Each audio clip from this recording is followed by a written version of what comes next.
పార్టీని చూసి ఓటేస్తారా? జనాలు వాళ్ళని చూసి ఓటేస్తారా? పార్టీని చూసి కాదండి, అభివృద్ధిని చూసి ఓటేస్తారు ఎవరైనా సరే. ఇప్పుడు మాగంటి సునీత గారు ఉన్నారంటే మాగంటి గోపీనాథ్ గారు భార్య, ఈయన నవీన్ యాదవ్ గారు ఉన్నారంటే ఆయన శ్రీశైలం యాదవ్ గారు, ఇది దీపారెడ్డి గారు బీజేపీ. ఇక్కడ ఏంటంటే వీళ్ళ ముగ్గురు మధ్యలోనే బ్రహ్మాండమైన పోటీ జరుగుతుంది జనరల్గా. కానీ ఏంటంటే టీడీపీ పోటీలో లేదు. దీనికి కారణం ఏంటంటే ఇప్పుడు యాక్చువల్గా ఏంటంటే టీడీపీ ఓట్లు ఎవరికి వస్తాయి అన్నది ఒక ప్లస్ పాయింట్ అనమాట.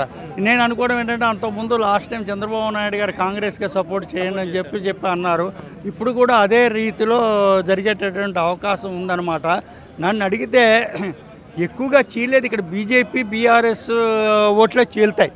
కాంగ్రెస్ వాళ్ళ ఓట్లు వాళ్ళకి యాజ్ ఇట్ ఈస్గా వచ్చేస్తాయి. ఎంఐఎం సపోర్ట్ కూడా వాళ్ళకు ఉంది. కాబట్టి నేను అనుకోవడం ఏంటంటే కాంగ్రెస్కే విజయ అవకాశాలు ఎక్కువగా ఉన్నట్టుగా కనిపిస్తున్నాయి. అయితే సార్ ఇప్పుడు మాగంటి సునీత గారికి ఫ్యామిలీ పరంగా ఈ సింపతి ఏమైనా వర్కౌట్ అయ్యే ఛాన్స్ ఏమైనా ఉంది? ఇప్పుడు సింపతి ప్రస్తుతానికి అయితే వర్కౌట్ అయ్యే అవకాశం లేదండి. అంతకుముందు మాగంటి గోపీనాథ్ గారు కూడా ఆల్రెడీ ఆయన తెలుగుదేశం పార్టీలోంచి వచ్చిన వ్యక్తే. ఫస్ట్ స్టార్టింగ్లో ఆయన టీడీపీలోంచి గెలిచాడు. తర్వాత మళ్ళీ తన యొక్క వ్యక్తిగతంగా ఇక్కడ ఈ తెలంగాణలో ఇంకా టీడీపీ లేదు. కాబట్టి మనం ఇక్కడి నుంచి అవతల సైడ్కి వెళ్తేనే ఏమైనా మనకి ఉపయోగం ఉంటుందని ఆయన దాంట్లోకి వెళ్ళి తెలంగాణ యొక్క సెంటిమెంట్ తోటి ఆయన గెలిచారు.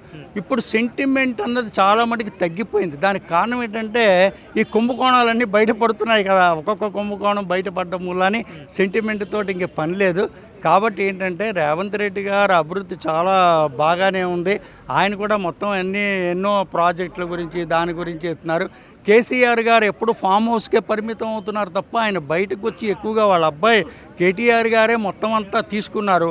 ఆయనే అసలు యాక్చువల్గా నెక్స్ట్ ఇంకా సీఎం అయ్యేటటువంటి దీని కూడా ఏజ్ ప్రభావంలో కూడా కేసీఆర్ గారు అభివృద్ధి చేసినా ఆయన బయటకు వచ్చి ఎక్కువగా ఏమీ యాక్టివ్నెస్ లేదు.